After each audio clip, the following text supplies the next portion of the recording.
Այսօր նորից հրավիրված եմ հարսանիք, դրա համար get ready with me, բայց սկսում ենք ներքևից, որովհետև երկու անիրական բարձրակրունկներ եմ ձեռք բերել սալից ու պիտի իրան շուրջ կառուցենք մեր լուքը։ Սկսենք առաջի տարբերակից, որը իմ նախորդ հոլովակի շագանակագույն կոշիկների սևն է։ Սիրահարվել էի այդ կոշիկներին եւ դուք բոլորը արձագանքել եք ու շատ եք հավանել։ Ինձ չկորցրի եւ գնացի իրենց սևը։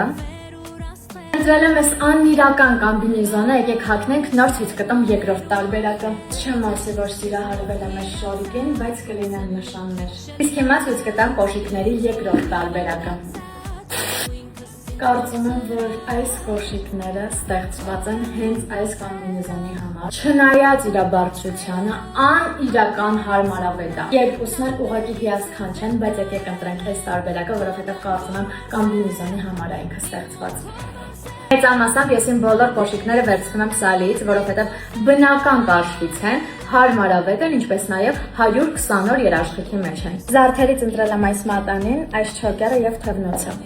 Իդեպ սալին այս տարի նշելու էր 35-ամյակը, ինչը խոսում է իրենց անփոփոխ որակի եւ հաճախորդների վստահության մասին։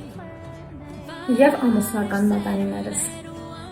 Ես գրեթե պատրաստ եմ մնաց օծանելիքը։ Այսօր ընտրել եմ այս նոր շքեղությունը, որ ունի մարակուայի նոտաներ։ Վերջ ես պատրաստ եմ, խնդրում եմ գնահատեք լուքս 1-ից 10 բալային համակարգով եւ մեկնաբանություններում նշեք, թե արդյոք ում հարսանիքին եմ հրավիրված։